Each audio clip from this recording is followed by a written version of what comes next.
Hello guys, this is my vlog.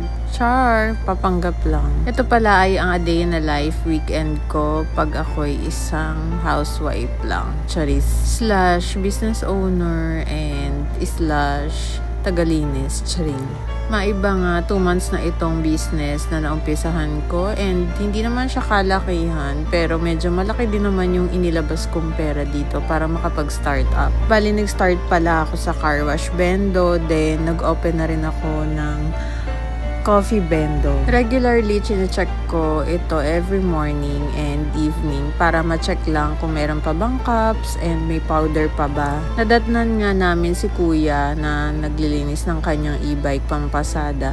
Then, pagdating ng hapon and paggabi na, ito na, sunod-sunod na yung mga naglilinis ng kanilang mga mot-mot.